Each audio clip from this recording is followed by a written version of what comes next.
What is molar mass? Molar mass is the mass of 1 mole of a substance. It tells us how many grams are present in 1 mole, and its unit is grams per mole, written as grams per mole. To calculate the molar mass of any substance, we simply add together the atomic masses of all the atoms present in its chemical formula. If you don't remember the atomic masses of the elements, don't worry, you can simply look them up on the periodic table. Now, let's solve a few examples. Find the molar mass of methane. CH4. Methane contains 1 carbon atom and 4 hydrogen atoms. Carbon has an atomic mass of 12, and there is 1 carbon atom. So, multiply 12 by 1. 12 times 1 equals 12.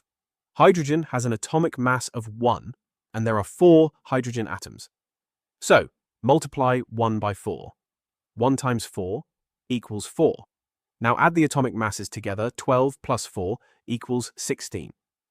Therefore, the molar mass of methane is 16 grams per mole. Now, let's solve another question. Find the molar mass of glucose. C6H12O6. Glucose contains 6 carbon atoms, 12 hydrogen atoms, and 6 oxygen atoms. Carbon has an atomic mass of 12, and there are 6 carbon atoms. So, multiply 12 by 6. 12 times 6 equals 72. Hydrogen has an atomic mass of 1, and there are 12 hydrogen atoms. So, multiply 1 by 12.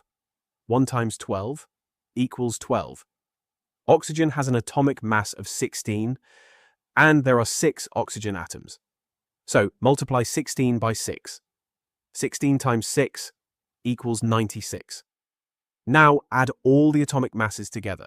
72 plus 12 plus 96 equals 180.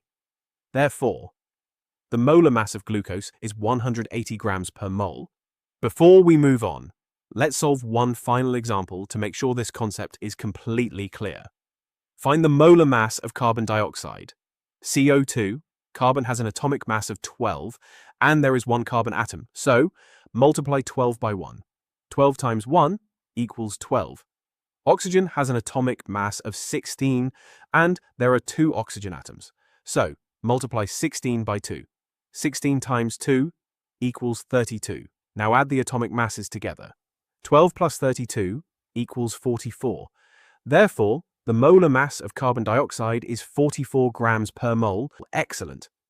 Now that you know how to calculate molar mass, thank you for watching. If you found this video helpful, please like, subscribe, and share it with your friends. Your support really helps the channel and allows me to create more chemistry lessons like this. If you have any questions, feel free to leave them in the comments below, and I'll do my best to help. Thanks again for watching, take care, and I'll see you in the next video. Goodbye.